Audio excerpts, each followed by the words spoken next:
Hi everyone, my name is Dr. Sam Clark. Welcome to this evening's event. We're talking about college to university, and specifically we're talking about business at Heriot-Watt University. So welcome to the event. Before we get started, just a couple of quick things. Firstly, this event will be recorded and we will put the recording onto the university web pages at a later stage. But just to reassure you, it's only what's on screen that's recorded. We can't see you at home. Secondly, we'd invite you to ask questions throughout the event. You can do so by typing them into the chat box. This is an anonymous facility, so the questions will come through to our event moderators and they can't be read by other audience members. So don't worry about it. There's no question too big or too small, no such thing as a stupid question. If you type your questions into the chat box, then we'll answer them as we go through the event. It's not just me that's speaking this evening. We're also joined by Dr. Yen Tran, who's Associate Professor in Management here at Heriot-Watt, who's a Learning Advisor and Liaison Librarian, and Pat Reid, who's a Colleges and Wider Access Officer. And we're also joined this evening by Heather McGregor, who's the Executive Dean at the Edinburgh Business School. And what we're going to do now is pass over to Heather to give us an introduction to the event. So I will stop sharing my slides now and hopefully we'll be able to pass over to Heather.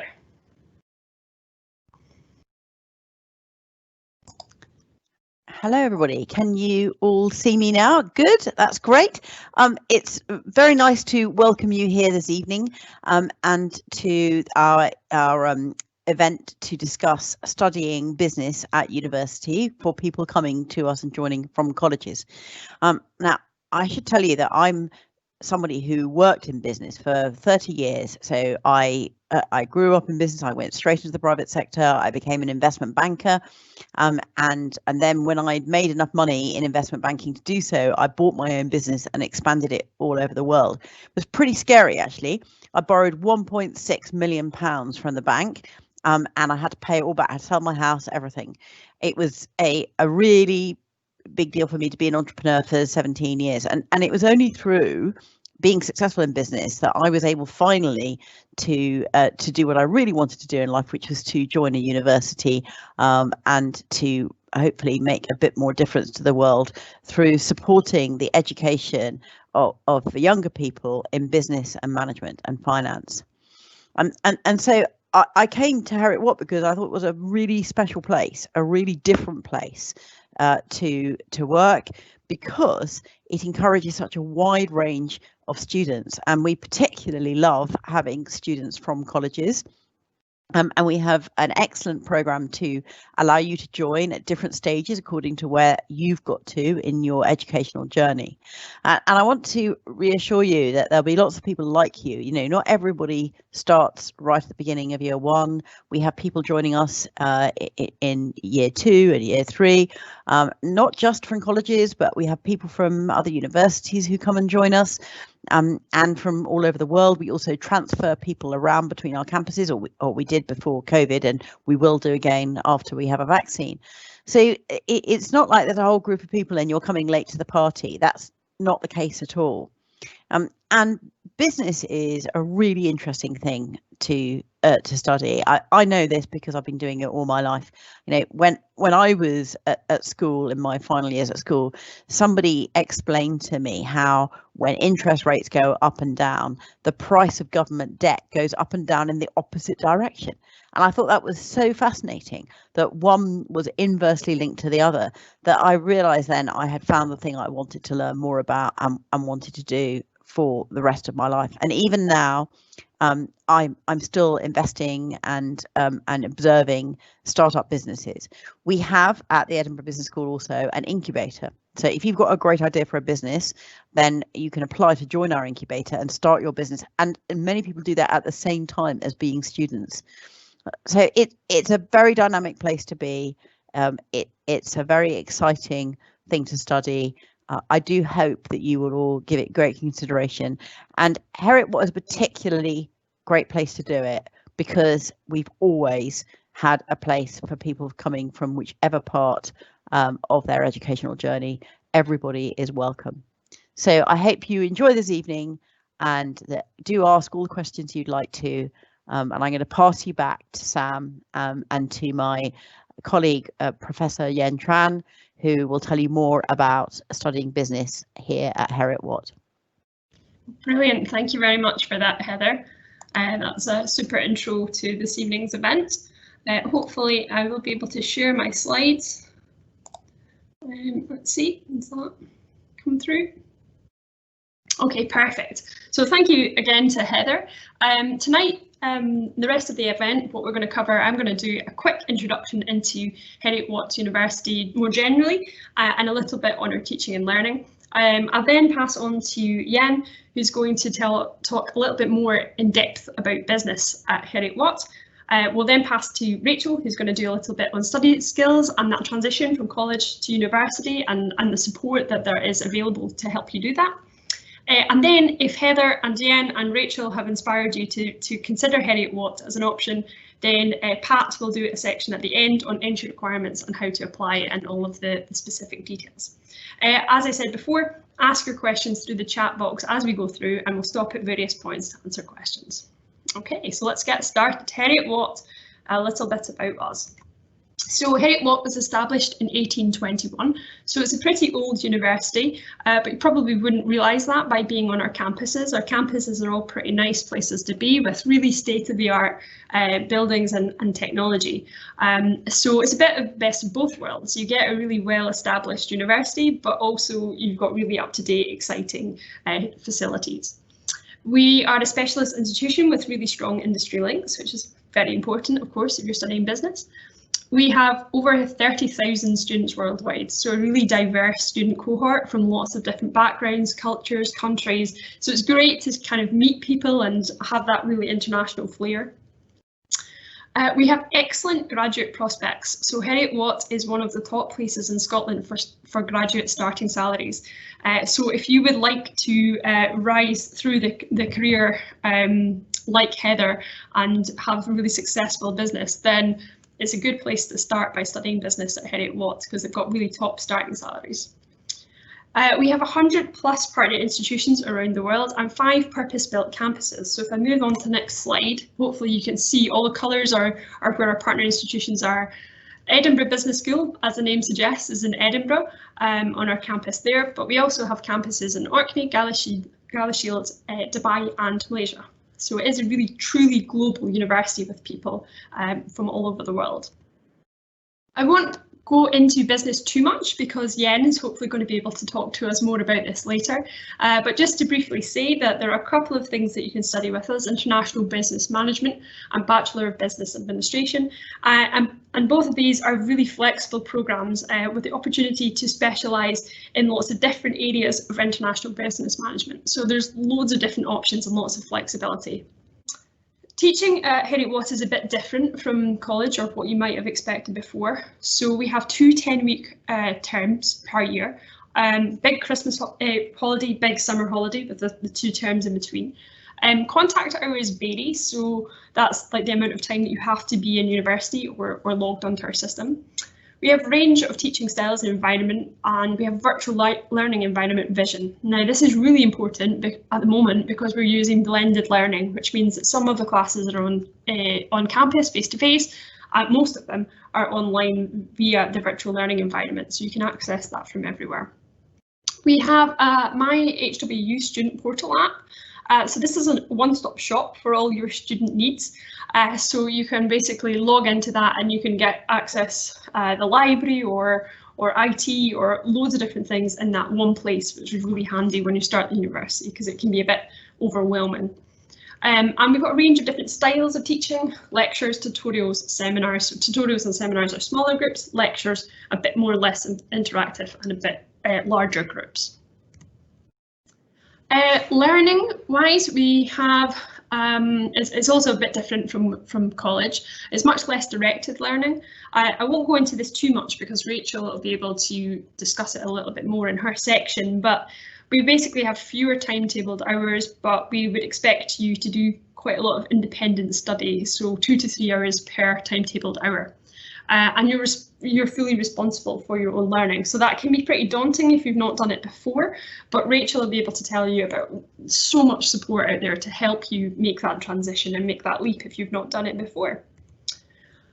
As I said previously, Go Global is really the sort of selling point of Heriot-Watt is that we have these opportunities all around the world to study and work abroad. So lots of universities, if you study languages, for example, you study French, you would go to a French-speaking country to study abroad. But at Heriot-Watt, you can do that in a whole range of different subjects.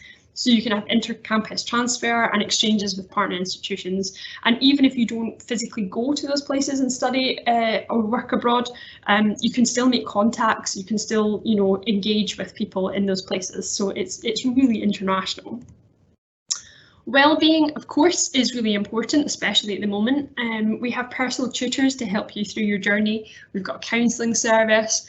Careers and Graduate Futures is all about helping you get those top starting salaries when you graduate. Disability service is really important. So if anybody is using the disability service currently in college, so they might have extra time exams or a scribe or something like that, then please tell us. So tell us on your UCAS application or email us and tell us, and Pat will be able to give you details at the end. Because we probably will be able to replicate that support. So don't think that you're going from college where you've got tons and tons happening and then you go to university and you lose all that support, because that's not true. We'll be able to support you. We also have medical practice on campus and a multi-faith chaplaincy. Sport is a big thing at Heriot-Watt. So we have the Orium, which is the Scotland Sports Performance Centre. It has really top of the range facilities, over 30 sports clubs, 70 fitness classes. So sport is a really big thing. It's available to any level. So if you're a top sportsman or you're someone like me who's just would like to try and get fit and maybe meet some people, try something new, there's everything in between as well. So sport is really a sort of selling point of the university. Finally, accommodation. I won't go into this in too much detail, but just to say that top point about accommodation guarantee is crucial, because Heriot-Watt have a little bit of a different accommodation guarantee to some other universities. Heriot-Watt will guarantee accommodation in your first year of study, and why that's important is that if some of you out there are studying HNCs or HNDs and looking to join Heriot-Watt in either the second or third year of the degree, then we would still have that accommodation guarantee. We would still guarantee accommodation to you because it's your first year at the university. So that sets us a little bit different from other universities. And of course, we have a range of options, different price points, etc. And lots more information about that on our web pages. Okay, so that was just a super quick intro to Heriot-Watt generally, but what you want to find out more about, of course, is business. So I'm going to pass over now to Dr. Yen Tran, who's going to tell us a lot more about business at Heriot-Watt University. So I'm going to stop sharing my slides and hopefully we can pass over to Yen. Thank you very much, Sam. So I'm going to change to my slide, and good evening, everyone. So welcome to our section. I'm really glad to have opportunity with you today to introduce the business management program. So before saying anything, I just want to make sure that everyone can see my slide. Is everything fine? Okay. It's always important to make sure that the technologies work. And this year in particular, we actually learn a lot from what we call responded blended teaching. And we're actually very proud that we actually have come on and learn a lot of the technology to ensure that we deliver a very good lecture to students. So again, welcome everyone. My name is Dr. Yen Tran, and I'm Associate Professor in Innovation Strategy and Entrepreneurship here at the Business and English School. I have been with Heriot-Watt University for the last 10 years, teaching international entrepreneurship, innovation management, and strategic change in organization. Now, before coming here to Edinburgh, I was at Copenhagen. Hi, Yen. Sorry, can I just stop you there a second? Your slides have just disappeared. Can you have another attempt at sharing them? Sorry.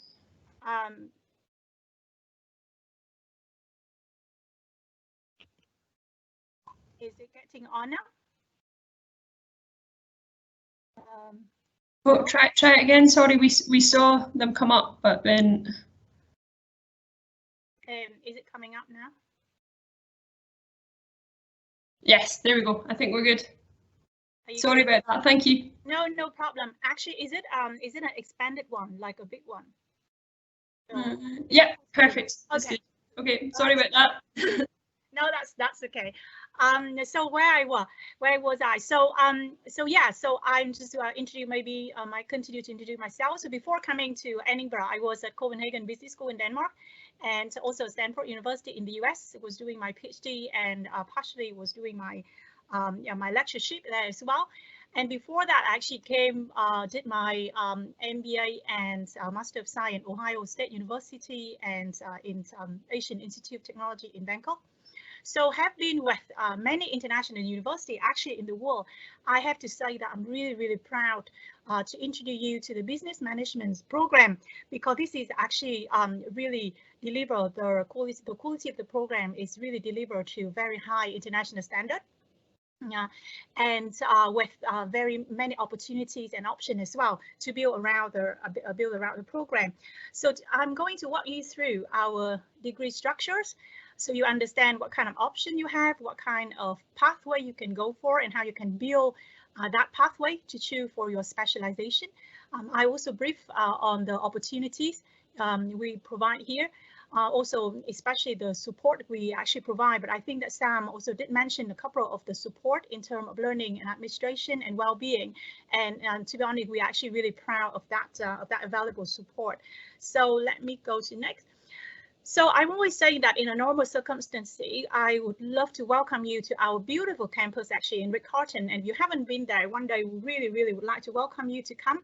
So we have a really big and very green campus, everything really in one spot. Yeah, all the facilities, you can even go out on a beautiful day to enjoy your, to enjoy your study or maybe interaction or social life. So that is really beautiful campus. We're also very proud that we're actually the largest business school in Scotland, and so with a very very good alumni gathering different people coming from different kind of organizations, or even people like a prime minister and successful startup have joined us to through different kind of program, including executive program as well. So toward that mission, we really commit to create tomorrow leaders for tomorrow's market. So we're really ready to prepare you, not just the professional knowledge to do your job, but also the professional skills, so you actually can be resilient and anticipate for any change. So one of the things Sam also mentioned as well, we're also very, very proud that we're actually very international university. And as I said before, I've been with many international universities in the world. I have to say that this is really a university where you can get so many access to different options. You can actually go to different campuses to study. You also can go through the articulation or exchange program. So even if you just don't want to go anywhere and stay on our campus, you can have students coming from so many countries in the world. You can interact with so many culture. And again, Heather also mentioned our business incubator, which we was really proud of in the link to the practice we're doing and make ourselves relevant. So if you look at the total kind of structure of the school, you can actually see that we have 4 schools. Engineering, physical science, math, computer science, energy, geoscience, infrastructure, society, and our business school belongs to School of Social Science. Now, the advantage of having all the schools in one campus is actually for the opportunity to interact with different schools, and also when you actually select your elective, let's say that you actually can go to another university school and get that elective courses. So that is really important to have such kind of interdiscipline kind of base. So School of Social Science, we have Edinburgh Business School. Actually, we recently merged 2 units together. So now we are even stronger and even more diverse in terms of what we offer. So now I'm going to walk you through the we call the MA International Business. And the first thing first, it is really important to say that we always receive really high score for the survey or feedback survey. Here it is National Student Survey, and 100% of our students actually saying that they're quite satisfied with our program. One of the things we're actually so proud of is our marketing program. And even though marketing come either as a pathway built together with business management structure, or you can actually get the marketing as a degree on its own as well. And I will mention about that. But this is something we actually really proud for our achievement. So I usually, before I'm actually, talking about what we learn, what we offer, I usually saying that what actually you learn at university, and particular at Heriot-Watt University. Now you go to university and you know that not only that you actually learn the functional skill to perform your job, like if you want to be a marketer, you will learn or specialize in marketing, or you want to work in finance section, you will study finance and accounting, or you want to learn operation management, human resource, so on. However, one of the important things we actually teach at university, which make us very different as well, is actually the approach to actually the skill of problem solving, and understand a bit deeper level of how things actually happen and why. So you actually can reason for any phenomenon happen along the way, rather than just learn the skill to operate a certain function. So with that, we actually can prepare students to be quite resilient and ready for any change in the world. I always tell my students in strategic chain that there might be a job when you actually graduate that is not, it hasn't even existed right now, because we know that the world changed. Now with the COVID-19, you know that we all go virtual now. There are so many new jobs are created, many jobs actually have lost. So it's actually quite important that you go to university here, especially at Heriot-Watt, that will actually provide a lot of courses and the business skill and analytic skill.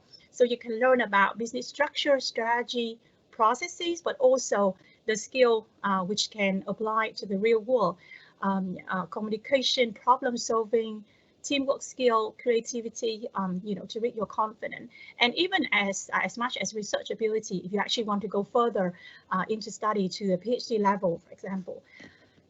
So the degree structure. I know that if you come from the college, you might already done the first year and you might want to transfer over here maybe at the second year or the third year. But I'm saying that the first year at the business management, we really provide you a crash course, we say. So they are really fundamental knowledge of what it means by business, what it means by a firm, what kind of function a firm has, what kind of market exists. So those kind of things will actually go into very fundamental courses like discovering business, marketing, global management, what are challenges out there, what kind of firm we can have, what market we can enter, the basic skill like accounting and finance. So if you look at the first line, it's actually more about the skill, and the second line is more about the content. Okay, so the first line, like becoming professional and academic skill, and that will actually really help you along the way to do the study. So the blue boxes are more like the core one, and you have one box which is a choice where you can actually select, according to your preference, your interest, ability. And these choices actually can be elective. And as I mentioned before, about 4 schools we have, you actually can even take elective from other schools. And that is really very diverse in terms of what we can actually offer. So that is common first year, and I don't necessarily need to kind of go in detail here, but you know that usually we have lectures, and then those lectures, when you actually gather in the big hall and study more like theoretical level and maybe more kind of fundamental issue, and then you break down into tutorial and seminar where you can pick on a particular kind of issues. Let's say that you study 7P of marketing, for example, then maybe in the afternoon you can actually go into a certain company examples, or pick up some of this particular issue to do a seminar and get that elaborated and explained by your tutor. So 8 hours per week for lecture, and then 4 hours per week.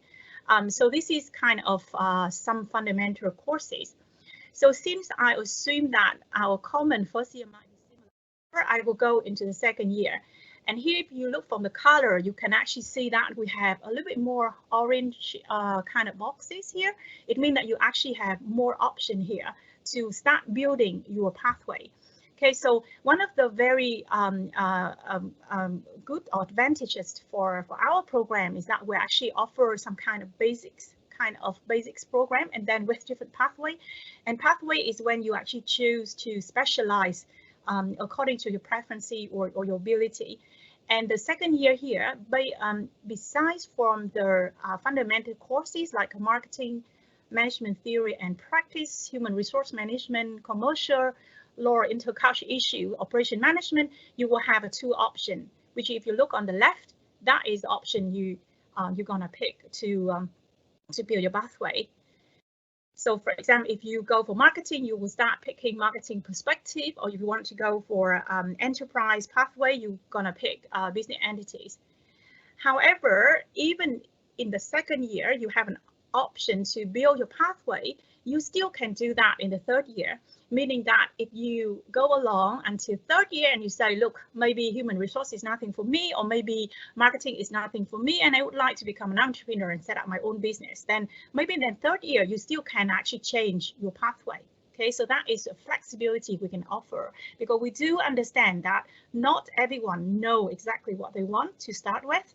So with that flexibility, you can actually kind of explore along the way and choose for yourself through the interaction with the real subject. So in the 3rd year here, you have options, and those options, again, it will go along your pathway. If you go for entrepreneur or enterprise pathway, you will pick up like business venturing, when you're going to learn of how to stimulate a real business project, but more like a kind of you kind of set up a business plan, and then you actually have the judge coming from the industry or the buying actually come and evaluate your project. And some of our students actually went so far to actually bring that to the convert challenge, or actually turn it into the real business. I had students in the past actually after taking this course, so it's actually quite quite relevant and practical at the same time.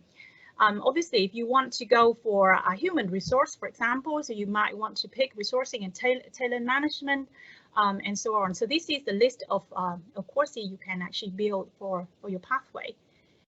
So I think that usually during this time is when you actually can transfer from the college, might be that beginning of 3rd year or end of the 2nd year.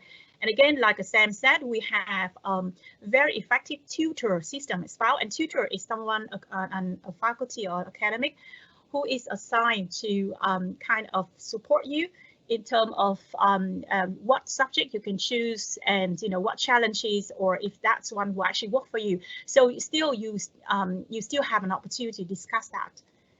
Am I good? Is everything okay, Sam? Hello? Yes, sorry. Yes, all good. Right. Because the thing is, normally I would actually talk interactively on, and at the school face to face. And when I'm just looking at my screen, because there is some site saying that my quality of of the internet is a bit lower now.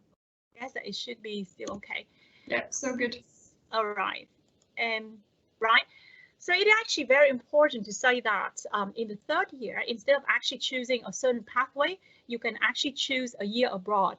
Okay, and that's really kind of a signature program we actually can offer to students, which I don't think you can get any other places. So a year abroad is actually when you go to our partner university in the world. We have actually a long list of different options you can go for, and ranging from, you can go in Europe, you can also go to Australia, as far as the US as well.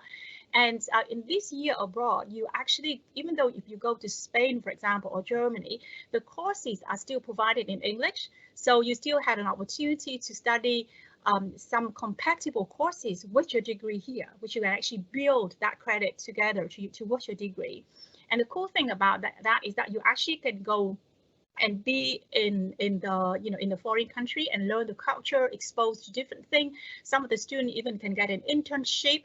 And I myself, for example, I went from Asian Institute of Technology to Copenhagen first on an exchange program, and from there I got another option to go to Ohio State University. So exchange program or a year abroad actually broaden your opportunity, and you might discover your interests or opportunities along the way. So I found this is actually really, really good.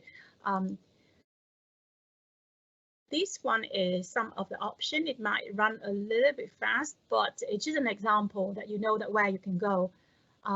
And I think that is really a signature program we can offer here at Heriot-Watt. So once you done with your 3rd year, and maybe you come back from abroad, then you go into the 4th year. Now, fourth year is actually a quite important year because this is going to be the year where you're going to do your dissertation. You will have less compulsory or core courses and more option because you are now more into the pathway you choose. So usually in the fourth year, we don't change pathway anymore. However, I do have a student from who doing dissertation with me that they decide to go back to the basic, we call vanilla program, where we say, okay, I used to do human resource until now, but now I'm actually more interested in doing dissertation related to entrepreneurship or innovation. Then we say, okay, in that case, then maybe you can actually go back to generic. So the point is that you always have a flexibility. So you don't have to feel too obliged to a certain pathway. So global trend, I think international business and the dissertation, that is kind of compulsory. So usually you would actually come up with a certain idea what you want, what kind of topic you want to focus on in terms of, maybe a certain issue you pick up from a certain subject. But you can also combine as well. Some people would actually do a dissertation, even though it's marketing, but they have a touch of entrepreneurship or maybe a bit on finance. I also have a finance student doing dissertation related to startup or to funding and to different other issues related more to entrepreneurship or innovation. So dissertation is when you actually have opportunity to focus on your interests. And you can apply theory from different courses. Now, if you are with entrepreneurship or enterprise pathway and you want to become an entrepreneur, you also have an option to do a business project. And I think that's really cool because if you, by that point, if you actually want to start up your own business, it would be really helpful that you actually can work on your kind of hatch your own business plan, and you got to do that under supervision of the academic here, and you have also like a lot of facility can support you with that kind of planning. And once you graduate that program, you can actually go further and be ready actually with your business, even to as far as getting some funding as well. So we did have students in the past who actually gone that route. I would not say in detail about the option you have in year 4 here, but again, whatever it relates to any pathway, that would be something you are gonna pick to build your kind of specialization. So naturally, you can actually see that if you got this kind of trade-off, I would say, between being flexible and being specialized, then you can say that the further you go into year 2, year 4, then the less flexibility you have. Okay, so you can change basically about year 2, year 1, year 2, and maybe beginning of year 3, and then further you should like stick to what you go for. However, there's always a supporting system. You can always talk to your tutor or even your class lecturer to explore your interests. So then you make sure that the pathway you choose is something you want to do in the future. So I hope that I wasn't too fast to talk about the business management, but the key point is that you have, you got the options to kind of build your pathway and you have flexibility. Okay, so I just want to introduce alongside is an MA in marketing building block. So from the structure perspective, you have very similar one. You've got the kind of fundamental or kind of building block for the first year. And this is actually the example of marketing. In the first year, you get the global marketing as kind of fundamental in terms of knowledge, and you have professional practice on top to support you, to make you kind of relevant. So you can actually see that we always kind of combine between academic or professional knowledge to the practice. Practice is mean that more skill or relevant to the industry. You got in the middle here, you get responsible marketing or core theory digital marketing if you want to specialize in this degree.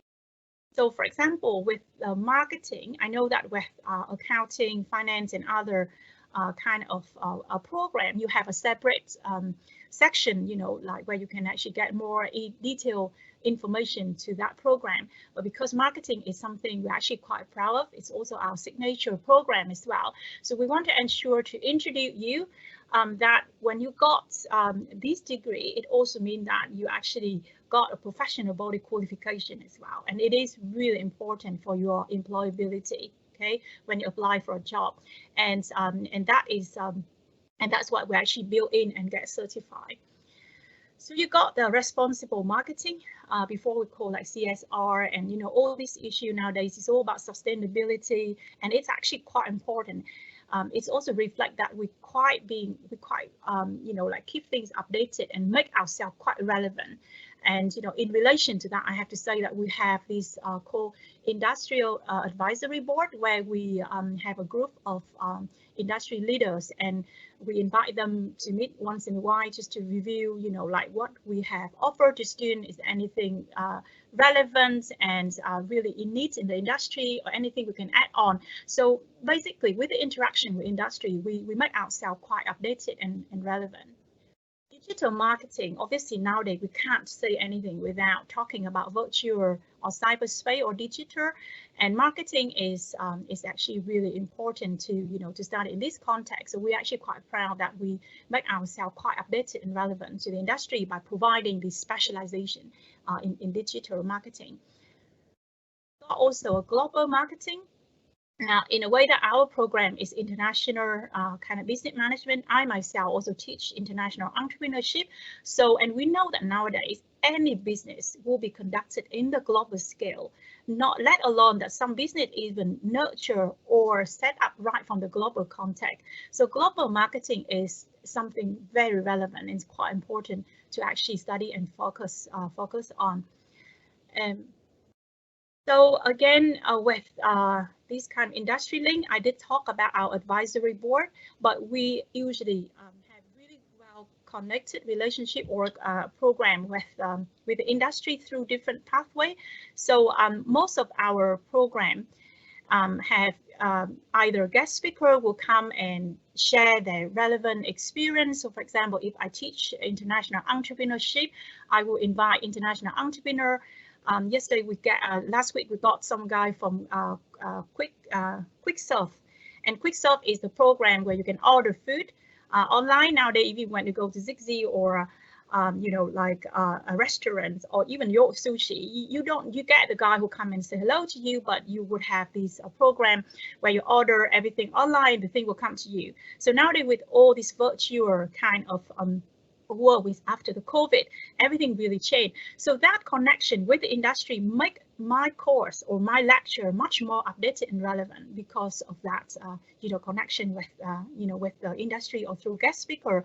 We also get to get students come to visit company as well, and they come and give a talk very regularly. I think somewhere we also have that information that in the business school, for example, every 2 weeks, we will have an opportunity to invite very well-known industrial people coming in and share their experience. And it is really inspiring, actually, when you actually see those kind of examples and cases. Once in a while in our program in the past, for example, I also invite alumni students. So even students went further to become an entrepreneur and they came back and give a talk to my students in the class. So then the student will feel relevant. They say that, okay, those students could make it, I can make it too. So the point here is that the linking with the industry also through our case study and, you know, like discussion in the class is always something to prepare students. So in terms of professional development, I know that Sam and my team actually will maybe talk more on that, but those courses which we provide and prepare students, and remember that is actually right from year one. We already have discovering business, global trend ethic, analysis consultant. We actually have a course in consultancy as well, how to become professional. So that is always kind of parallel along the way with our education of knowledge. So you might say that, so what kind of career destination? So you probably engaged now already in business study. You might have already an idea about what you're going to do, kind of, you know, in a generic term. So if you go to business school, obviously later on you want to do, you know, in terms of functional kind of position like a marketing, finance, operation management or human resource, or if you want to go to psychology, I think psychology is really cool thing to go as well, because nowadays it's really about human behavior basically. So I think that combination with psychology and business, which we offer, I think that's really unique. Not all university can have or can offer. You also got the chance to work for an agent who deal with economics, and obviously we have really strong team in terms of researcher or academic doing very well-regarded research in economics as well, together with our research center. So it means that you either can work for an existing organization, okay, in a certain function, but you can also say that, look, I'm actually want my own autonomy, okay, I want to do my own thing, have my own business idea, and I want to basically to prove who I am and what I can do. So you can become an entrepreneur if you go for the pathway of enterprise to just set up a new business. I'm also encourage students as well that you can also work for a startup. And you know that a startup usually a small kind of unit of a company, so it's a very early start. It means that you can actually do a multiple function of that business. And throughout our interaction with company, I have introduced quite of my students actually after graduation go to work for corporate startup as well.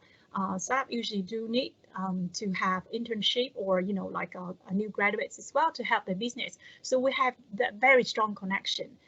And most of our faculty, not only that they teach at university, but usually they also, especially in entrepreneurship, we also run our own business on the side. So we really understand and have that connection as well to make our lecture relevant and pass on the, the contact to students.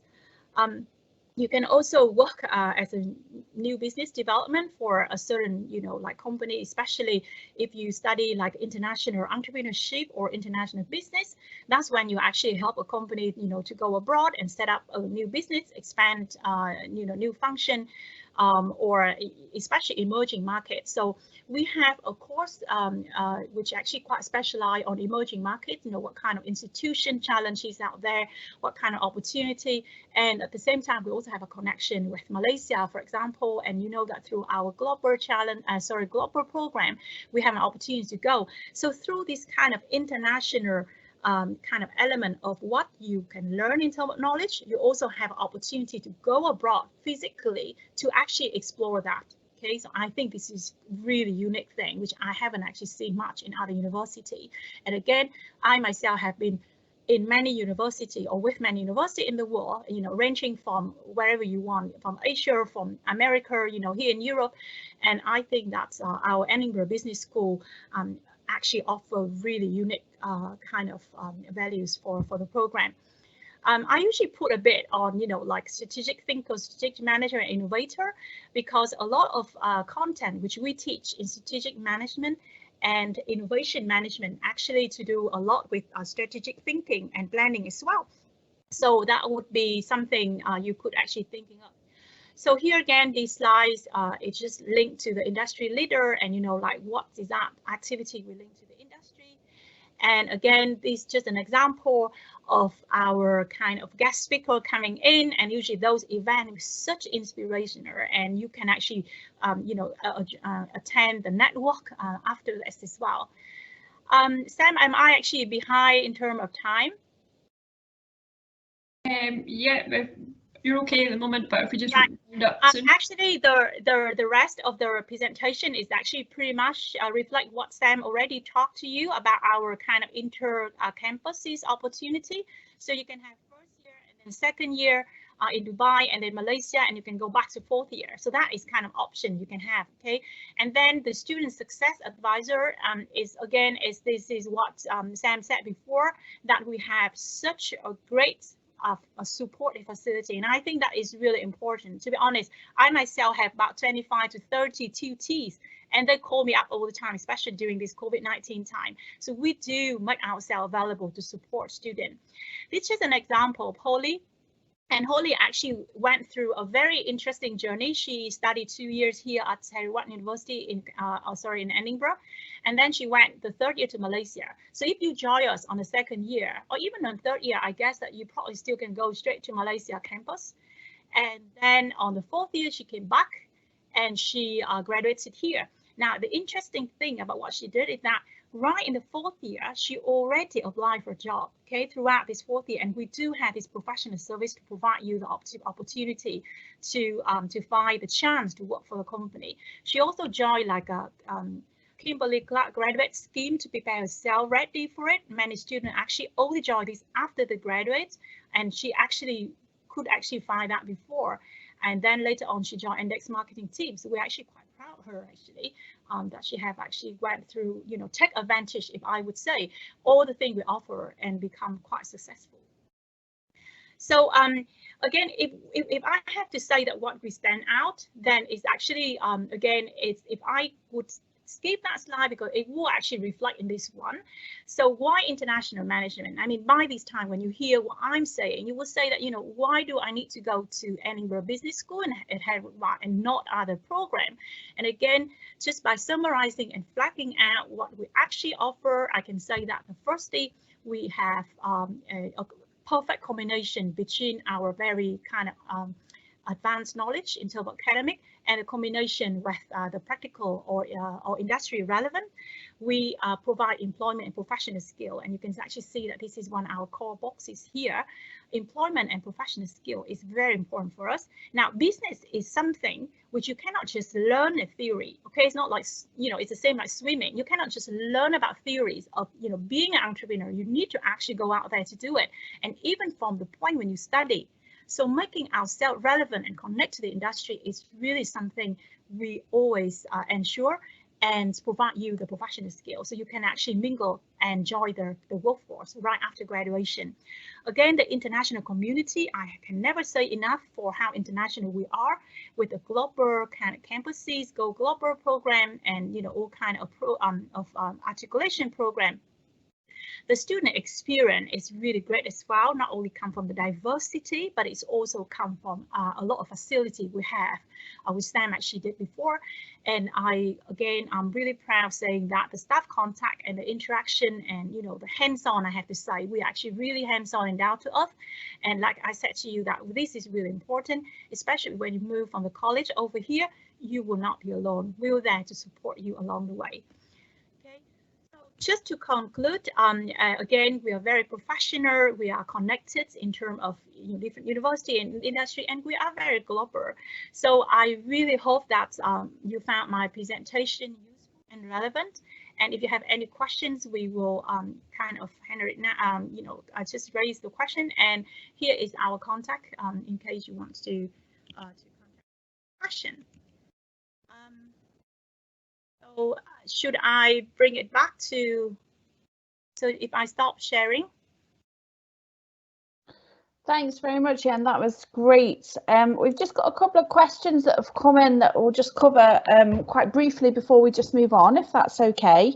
A couple of people, I think, had maybe joined a little bit partway through your presentation. So apologies if any of these are things that you have covered already, but it's just a couple of questions. One of the things was around contact hours. So what are the contact hours like for a student? This person's asking about coming into 3rd year, but maybe an overview of what kind of contact hours you actually get with your lecturers overall. Yeah, so the lecture is usually 2 hours per lecture, and lecture is when you actually go into the big classroom and you learn, like kind of overall the, theories and fundamental issues. So the contact hours depend on how many courses you choose. So if you choose 4 courses, then obviously you're gonna 8 hours for lectures, okay? And lecture again is actually bigger kind of group. And then it's actually very important that you go to tutorial as well. And tutorial is when you break into a smaller group. Maximum only 25 students, and my class is only about 10 to 15 students actually. So then you will actually go into depth of certain issues, or maybe make something relevant, or you can go to the case. Now we can also have something called seminar where you actually can have opportunity to present something in a group. So so that is the where you got you got those there. And then you also have a contact hours in terms of, I mean, it depends on how you find it, but you also can have an office hour. Every lecture have 2 hours a week. And nowadays during this kind of we call responsive blended learning, you can always get Teams meeting with one-to-one with lecturers. Yeah. Perfect. That's great. Thank you very much. I think that answers that question really well. The other question that we had just popped in was, you obviously have mentioned about all the different options for the different courses that are available, and somebody had just asked, if you start something and it's something you realise that you don't enjoy, is there an opportunity to change while you're studying that? Yeah, so I think this is really an excellent question, and we actually understand that as well. And we know that even when you actually study that, I like to study marketing, but after maybe 1 or 2 years, when you actually study it, okay, when you actually interact with the coursing, with the content, you realize that this is nothing for me. And I have experienced so many students of mine, okay, actually they wanted to do marketing and all these things because they thought marketing is something for them, but then after 2 years they realized that actually they care about people management, because she's actually quite good with people and social skill, so she actually changed human resources. And the cool thing is that because we understand that, we actually give you an option to change by the end of year 2, when you have already opportunity to learn those courses and try out if you actually like it at all. I mean, even through exam as well, because sometimes only when through exam you realize whether you like it. And then as far as beginning of year 3, you still can change it as well. So flexibility is something you don't have to worry about when you're building up the option. Yeah, that's great. Thank you very much. That's absolutely perfect. I think that's answered all the questions that have come in just now, but obviously if anybody does think of anything else after you've gone, we'll make sure that we pass those on as well. So we'll just pass back over to Sam just now, Thank you very much. Introduce the next person. Thank you very much, Jen. That was really excellent and really inspiring, and hopefully lots of people will. I'm very proud of the program. So yeah, brilliant. Thank you so much. Fantastic. And like Pat said, if we get more questions, we'll send them on to you so that you have we can get the answers to you. Okay, so we're going to move on now to, I will introduce Rachel Whittington. Rachel is a learning advisor, and she's going to be talking all about that transition from college to university and the sort of support that university has to help you make that jump. So we're going to pass over to Rachel now, hopefully. Hi everyone, hope you can all hear me okay, and hope you're all safe and well this evening. Thank you very much, Sam, for that introduction. I'm just going to start sharing my slides now. Hopefully, there we go. That should now be sharing. So yep, I'm going to talk a little bit about study skills. So what's different about studying at university compared to studying at college? Then I'm going to talk about my 5 kind of top tips that I give to every student, whether studying at college level or at university. There are tips that are applicable for no matter what you're studying and no matter how you're studying as well. So if you're doing it part-time or full-time. And then I'm going to talk more about the support for study skills and developing your ability to study at university at Heriot-Watt as well. So first of all, studying at university, as has already been discussed this evening, studying at university is very much focused on independent studying and independent learning. So you've got your contact hours, you've got your lectures, you've got your tutorials, you've got your seminars, but you are expected to do reading and work outside of those contact hours as well. So you're going to be expected to do your own research and find kind of examples and case studies and stuff perhaps as well for your subject area. So classes act as a roadmap.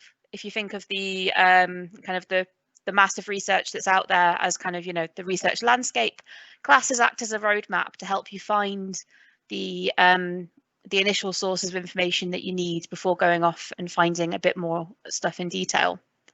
But you're not just thrown into the wilderness by yourself. There is a huge amount of support available. As I say, lecturers are available outside of the contact areas. You've got a personal tutor or someone to help support you. Excuse me, my voice is going today. There's other support services and staff available as well.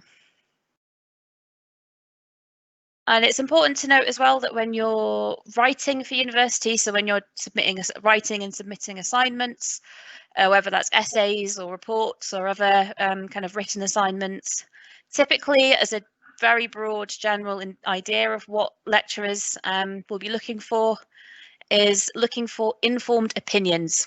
So that means that you're not just making up an answer. You are using authoritative and appropriate information sources to provide evidence for any conclusions or any recommendations that you might be making in your writing, in your research. And lecturers as well will be looking for you to demonstrate originality. And we don't necessarily mean you have to be the first person ever to have come up with something or to have written something. What we mean with originality in this context is that we are looking for you to come to your own conclusion. So you can look at all these authoritative information sources, evaluate them, be critical about them, think critically, you know, identifying positive and negative aspects, not just being wholly negative on something, but then you come to your own conclusion on perhaps the essay question topic or the report that you're asked to write. So my top 5 studying tips. The first one is make sure you spread the work that you have to do out over the week. 5 hours studying on a topic spread over the week is better than doing it in one sitting. So doing an hour a day on something Monday to Friday is better than doing 5 hours between 12 and 5 on one day. And the reason for this is the way the brain works and deals with information. The moment that you stop using something, so the minute that you stop looking at something, you stop reading, your brain's already in the process of forgetting. But the more times you look at that information, the stronger the links become. So you're less likely to forget something. And it can also help with kind of understanding something as well. But of course, we all live very busy lives. We all have different commitments. So one of the techniques that you can use to help if you've got lots of other commitments and other things in your daily life is the Pomodoro technique. And Pomodoro is Italian for tomato, hence the lovely little tomato oven timer there. And the idea behind the Pomodoro technique is that you just set a timer for 30 minutes or for as much as your attention span will allow. So if you can only focus on something for 15 minutes, set it for 15 minutes. And then focus and just study something. Just focus one topic, one thing. And then when the timer goes off, stop, take a quick break, and then set the timer again. And it works quite well to kind of help you have those kind of focused kind of bursts of energy on something. And it can also help if you're struggling to get started on something, if you're maybe like me and tend to procrastinate on things, because it can help you build up that momentum to develop motivation. And something that can help with that Pomodoro technique as well is knowing what you're going to study before the 15 minutes starts. So setting yourself SMART goals for your own studying sessions can really help as well. Now, in the business context, SMART goals, maybe you may have had these referred to before, but just in case, SMART goals are specific, so on a particular thing, measurable, so you know that you've achieved it, you can tick it off to say, yep, that's been done. Achievable, given your current skill set, the time that you have, the materials, etc. Relevant to an overall career goal or study goal or personal goal, and timely, they're in a set amount of time. So for example, I could maybe set myself a SMART goal of I'm between 8 and 9 p.m. I am going to read and make notes on 5 journal articles. And for me, that might be achievable. For somebody else, that might not be achievable. I might have to do it as 1 or 2. What you set as these goals will change depending on, you know, your as you develop and as you study more in your subject. But in, like I say, in your study sessions, using a variety of different study methods can help as well, especially in the run up to revising for exams, for example. Using a variety of different methods to study and remember content can really help with recall later on. So as well as just writing out notes, associating words with images, or phrases with certain images, for example. Reading that stuff out aloud, talking to somebody else, or discussing the work, which is the next point on my list as well. Using different varieties of study methods can really help. And particularly talking about the work as well. And it doesn't have to be talking to somebody else studying your course. It could be talking to somebody who is studying a different course. Or it could just be talking to yourself. So there's a few different study methods that involve talking, and it really helps. Because it can help you if you're explaining a subject to somebody as if they have no background knowledge, to really make sure that you are covering all the basics of the basics and the basis of the information, and that you understand every point to the ability where you can teach it to someone else. So those are my 5 tips for studying. But like I say, there's so much more that I could say about study skills and stuff. It's quite fortunate, really, that it is my job to help with this. I could be here all night. So at Heriot-Watt, there's a range of online and in-person support available. So there's online guides, there's webinars that we run as part of a program called Skills Hub. And there's also one-to-one support available from learning advisors, from student success advisors that have already been mentioned, from librarians, all sorts. So my role is I'm a learning advisor and liaison librarian. So the liaison librarian half of my role, there's a liaison librarian for each school. And we help in that capacity as with finding the best information for assignments. So making sure you're finding the high quality academic information. And shot here is just a screenshot of Discovery, our library catalogue and search tool. It searches all the physical items we have in the library, but everything we have that's electronic as well. And we're quite fortunate with our electronic content as well, because we are a global university. We purchase quite a lot of electronic books, and we have a lot of different electronic journals and stuff as well. So there's a lot of readily accessible content for students. As a liaison librarian, we also help with citing and referencing. So I mentioned before that you, in your writing, you'll be expected to use authoritative and appropriate information sources. You'll also be expected to reference those in your work. So we provide help with making sure that you're formatting citations correctly, you're formatting your reference list correctly. And we provide support for a piece of software called EndNote, which does this almost for you. So with EndNote, you can insert citations into your work and it formats the reference list automatically at the end. You still need to know how to cite and reference, because information may be in the wrong field in EndNote, or something else may go wrong with it, and you have to be able to recognize that. But it can save you a lot of time when you're writing your assignments. And as a student, we provide one license for EndNote to install on one device of yours, so one computer that you might use. So the links here that I've got on this slide, there's one to the subject guide for business, so feel free to have a look at that just to see some of the resources and other stuff that we provide access to. For students, a lot of it you will have to you'd need a username and password to be able to actually get in and use the resources, but you can have a look and see what it is that we provide for business students. We've also got a link there for the guide on EndNote, just in case you're a bit curious about what on earth that is and what I'm talking about when it comes to that. And the other half of my role is I'm a learning advisor. So as a learning advisor, I work as part of a team.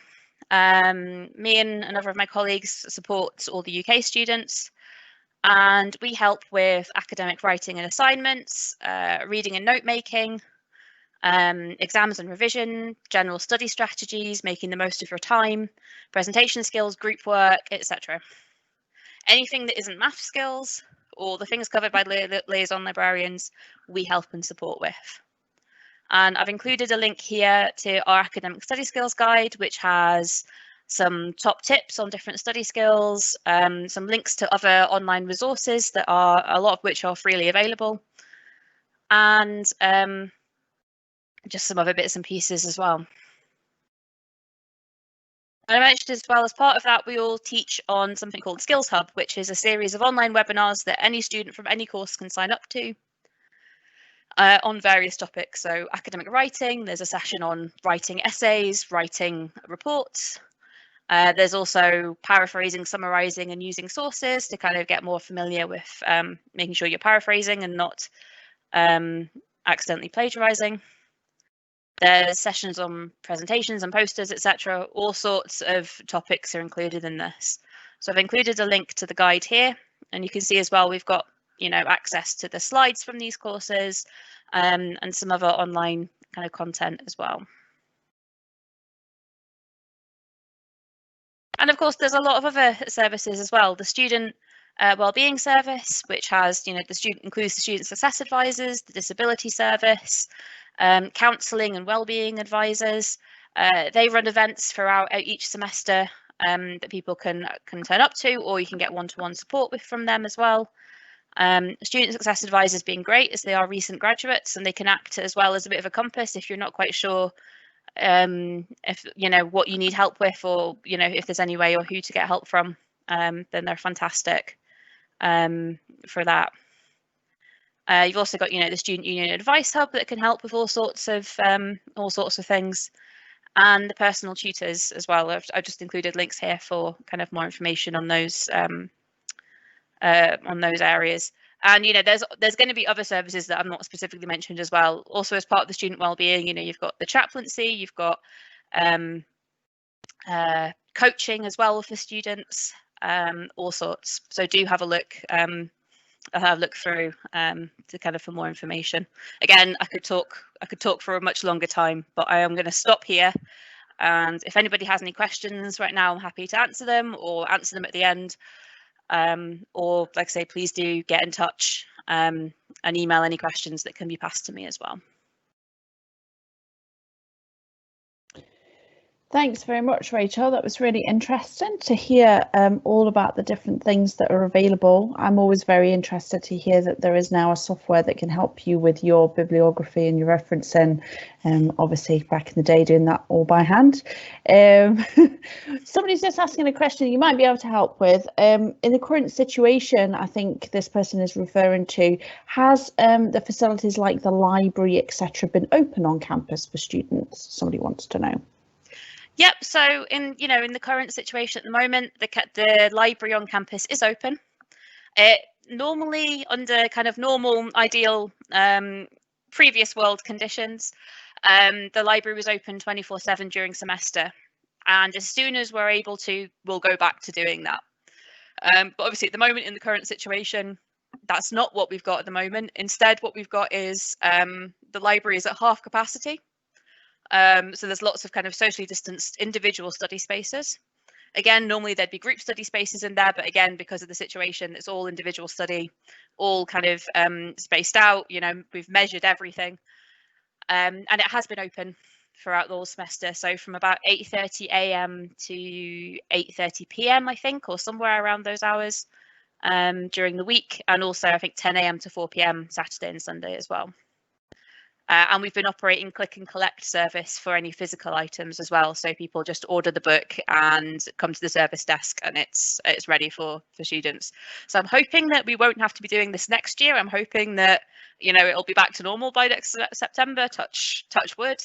But if it's not, then we'll still be continuing with this because it's been working quite well. The library's never reached capacity this semester. There's always been plenty of space for people. Which is, you know, how we'd want it. There's also kind of study space across campus as well. There's a couple of different kind of learning commons areas, one of which is by the Union Shop. Again, socially, I think that one's all spread out, you know, socially distanced, kind of blocking out certain spaces. And there's also kind of study spaces within each school department as well. So. And I should say as well, part of the reason why the library's been closed as well is so that we can get the cleaners in there and keep cleaning everything and stuff. So yeah. Perfect. That's great. Thank you very much. That's very interesting for me as well as the participants. So that's brilliant. So thanks for that. Thank you very much for your presentation. That's great. So I think it's over to me now, actually, and I'm going to be chatting you all through a little bit more about the entry requirements and how to apply to university as well. So again, I will find my correct presentation and share that just now. So hopefully you're all able to see that. So I am focusing specifically on our business courses in terms of our entry requirements and how to apply, and again very specifically about college entry routes to those courses as well. Now, sometimes we talk about this term articulation to describe how a student can move directly from year 2 into year 2 or year 3 of a degree course. And this little diagram here hopefully gives you a good indication of what that means and how you do that, just in case anybody's unsure. So what you're looking at here is you're looking at the university route in the middle, working your way through the different years of a degree and the different entry routes that you can take from school and college. So if you're looking at the college option just on the right, you've got things like access courses which can take you into year 1, HNCs that can take you into year 2, and HNDs that can take you into year 3. And you can also move between an access course, a HNC and a HND as well, so you can move between those courses and then go into advanced entry into a degree program as well. So hopefully that kind of gives you a visual representation of what we mean by articulation.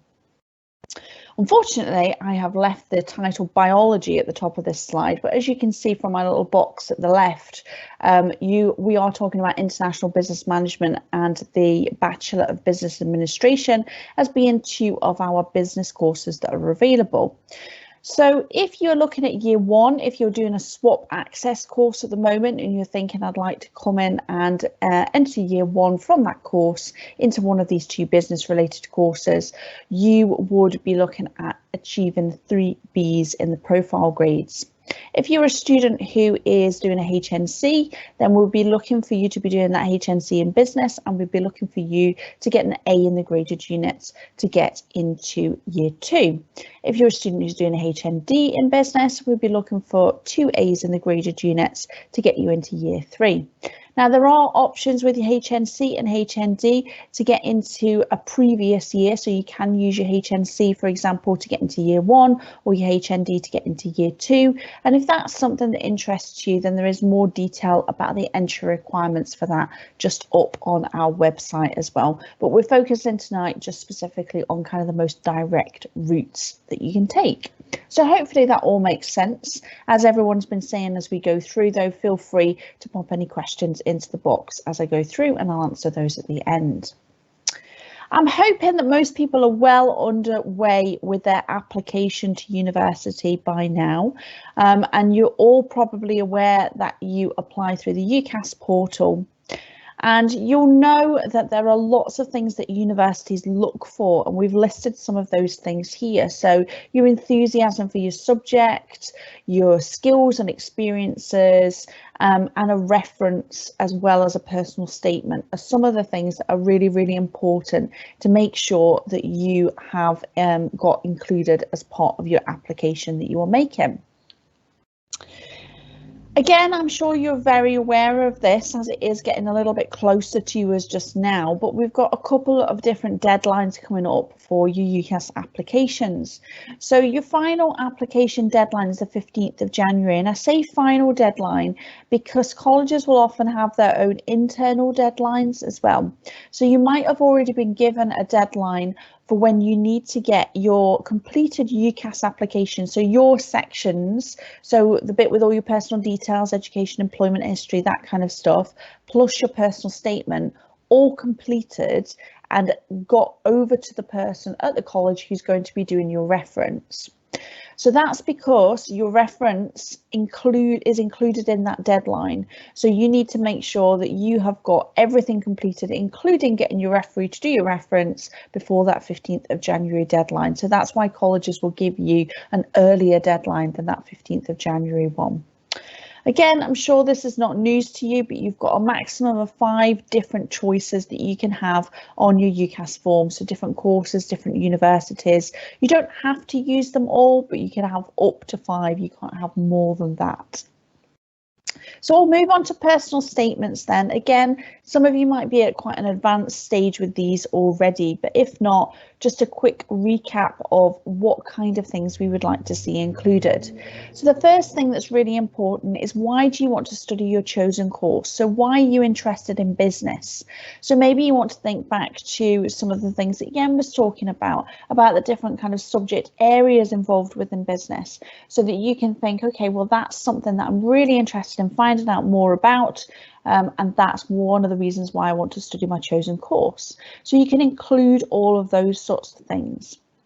Any work experience or subject specific experience is really important to try and include as well. When we say work experience, that can be any kind of work experience that you've had that shows your dedication to work and being able to turn up, do your job, those kind of things. And subject specific experience, it could be anything. So it doesn't have to be a work experience placement or anything like that. It could be that maybe you've had a conversation with somebody who has got their own business, if you're interested in entrepreneurship, or maybe you keep up to date with business developments in one of the particular sort of publications that there are out there about business, things like that. So you can use your subject specific experience, can come from a variety of different sources. The next one's really important, transferable skills with examples. So this is things like your team working skills, your communication skills, your meeting deadlines, and you're working under pressure. Those kind of transferable skills are the things that we're talking about. And we don't want you to just tell us that you're really good at those things. We want you to give us some examples of when you have developed or used those skills to show that you really understand what they're about. And then finally, you might want to include something about your future plans. So if you fancy being an entrepreneur like Heather, who spoke earlier on, then you could get a little bit of information in there about that. Or perhaps you've got an idea that you would like to go and work abroad. So that's why you're particularly interested in that kind of international business management aspect that we offer at Heriot-Watt. We won't hold you to those future plans, so we won't come back to you in 3 years' time and say, hang on, you put on your UCAS form that you wanted to do this and you're now applying for different things. But it shows us that you've thought beyond the degree subject that you're applying for. And my point at the bottom stands for every course that you could apply for. Keep the content positive and relevant to the course you're applying for. So what kind of things should you avoid in your personal statement? I'm sure none of you have got any of these things in the drafts that you've already written, but just as a reminder, poor wording and grammar sounds really obvious. What we want you to do is make sure that your personal statement reads well. So avoid just getting out the thesaurus or searching up for alternative words. Use stuff that is clear and concise, and avoid the poor wording and grammar, anything that doesn't read very well. We'd also say avoid quotes from other people. So you've got what you think is a really original quote from Steve Jobs or whoever. We can guarantee that loads of other people would have used that quote. And what I'd also say is your personal statement is personal to you, so you don't need to waste the very few words you have on that personal statement by using other people's words as part of what you're writing. Negative comments or excuses is a bit of a funny one, because we don't want you to say, oh, I didn't get a chance to do this because of all of that. However, if there's a real genuine reason as to why you've not been able to take part in something, or you've overcome some kind of adversity throughout your journey, then please do tell us about that. We're really interested to hear about those kinds of experiences, but we don't want excuses as to why you've not studied a particular subject or something like that. That's what we mean by that. I've already sort of touched on the kind of cliches and the word passionate, I think, a little bit. So avoid saying the word passionate too many times. Avoid just saying that you're passionate about a particular subject, you're passionate about business. Tell us a little bit more why you're interested in that, rather than just saying it's something that you're really interested in. Irrelevant personal facts, use what we'd call the so what rule. So everything that you write in your personal statement, ask yourself, so what? Why am I including that? And if it doesn't relate to what you're applying for or your key skills, your transferable skills, or it doesn't demonstrate some kind of experience that you've had, then maybe it doesn't belong in your personal statement. So feel free to tell us about one of your hobbies if you're going to give us an example of how you've learned a new skill yourself or how you balance something alongside your studies. But if you're just including that just as something else to write, then it's probably not going to be that helpful to include that in your personal statement. And then the final one, plagiarism, lies or exaggeration, fairly obvious. It must be your own work that you submit on your personal statement. So what would my top tips be then? So remember the 47 line, 4,000 character limit. You've not got much space, so make sure that you make all of it count. Make everything relevant, everything positive, and really make sure that you get in all of those points that I mentioned earlier on. Make sure you give examples of your own experiences. So I mentioned this before, so don't just tell us that you have worked as part of a team, tell us what you did, what your role was. So don't worry too much about concentrating on what the project was or what other people within that team did. It's examples of your own experiences. Number 3 is avoid starting every sentence with I, and I know this can be very tricky, but it does help your personal statement to read better if you can try and mix that up a little bit. Again, I know it's difficult because you're writing about yourself, but making sure that you mix your sentences up just makes it sound a bit more professional. Proofread, don't rely on spell check. Spell check definitely does not pick up every single mistake. So it's really, really important that you have a good read through, and preferably if you can get somebody else to have a look at it for you before you submit it too. And please do leave yourself enough time to get everything done. I am sometimes a bit of a procrastinator and leave things until the last minute, and it just causes more stress. So if you can, make sure you leave yourself enough time to get everything done and everything submitted without having to rush. I'll just touch on references because I mentioned that at the beginning of my presentation, and obviously an academic reference is part of your application, as I've already said. So you can discuss with your college lecturer anything that you'd like to be included in your reference. So if you're making reference, for example, to some adverse circumstances in your personal statement, you might want to make sure that your referee is backing you up with that, or you might want them to mention it rather than you having to include it in your personal statement. So make sure you discuss with them if there's anything that you would like to be included. Extenuating circumstances, adverse situations impacting on your study, all those kind of things can be included in your reference as well. And most universities will look at the reference quite closely. Even if they are only kind of skimming on the personal statement, they will definitely be looking at the reference. At Heriot-Watt, we look at both the personal statement and the reference in quite a lot of detail, so it's important to get them both right. And final one, hopefully this makes total sense, leave your referee enough time to complete your reference. That goes back to making sure that you meet those college deadlines that I mentioned as well. So a few key dates then. I've mentioned the top one, well, the second one down, actually the 15th of January, for your kind of UCAS deadline for your general courses. The next kind of deadline after that is around when universities will aim to have made their decisions for applications received by the UCAS deadline. So they'll be aiming to get back to you by the 31st of March with a decision. So you might notice that there's quite a big gap between your application and actually getting a decision back from the university. And what usually happens is if you apply to 2 or 3 different places, at least one of them will get back really, really quickly, and then 1 or 2 of them will take ages, what seems like ages, to get back to you. Don't worry, just because you don't get a decision straight away does not mean that it's definitely a no. So just wait for those decisions until they come in, and they'll get back to you as soon as they can. Now, you do have a deadline for responding to your offers. So whether you have got lots of offers, whether you've got one offer, it doesn't matter. You still need to choose one of your offers as a firm choice. And if you're holding another offer, you can have one that's your insurance choice, and you must decline all the others. If you don't do that by the deadline that UCAS gives you, then you can just be withdrawn by default. So you can be withdrawn from the UCAS process without having a place. So it's really important to keep on top of the emails that UCAS sends you about the deadlines and what you need to do next. I know it can be tricky because UCAS have a habit of sending you loads and loads of different emails, but do keep an eye on those that come in. On the 10th of August, so just the beginning of August, that's when clearing will begin.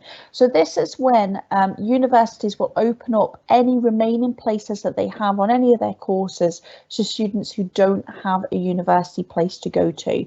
So say, for example, if you apply to a university and you don't get an offer from them, you've still got another opportunity to apply elsewhere through clearing, and you can find out lots more information about clearing and the process for that on the UCAS website as well.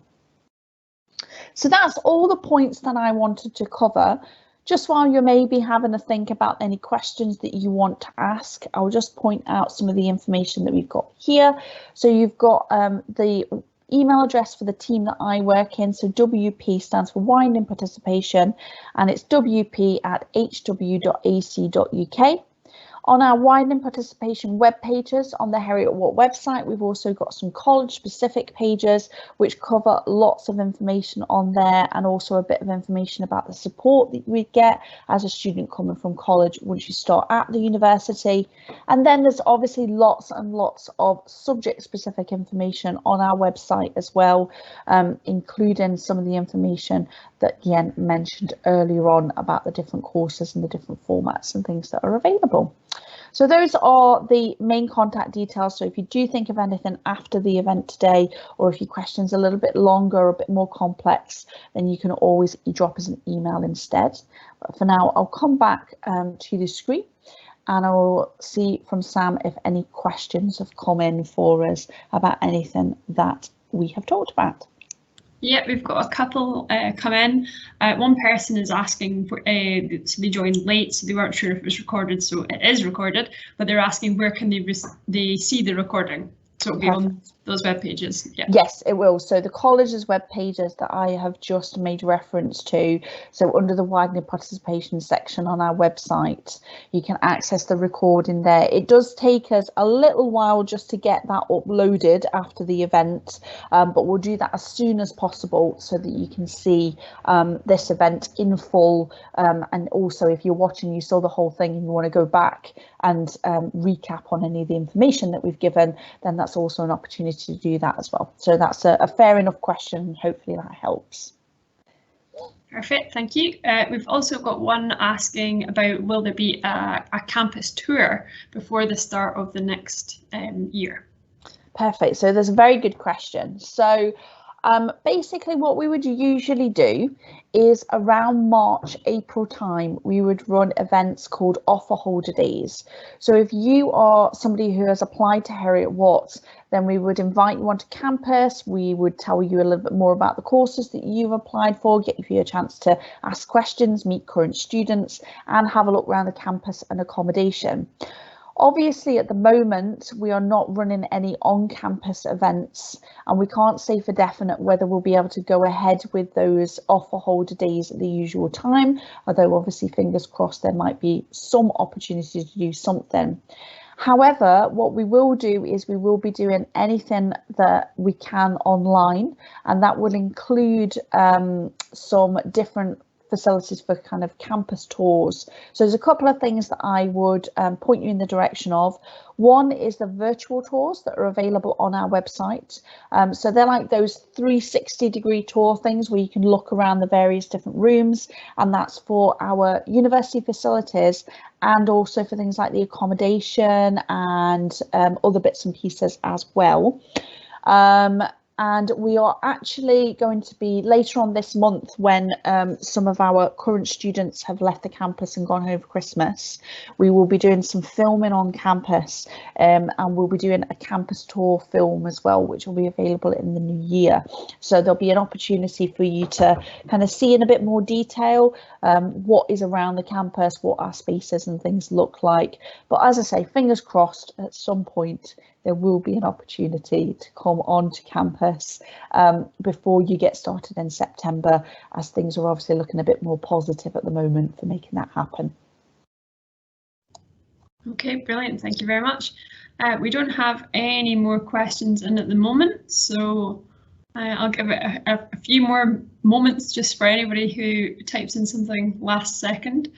But as Pat said, if you have any questions, you can email us at a later stage. So thank you very much for all of our speakers tonight, Heather, Yen, Rachel and Pat. It was really inspiring content, and hopefully some of you have been inspired to come and apply to Heriot-Watt to study business.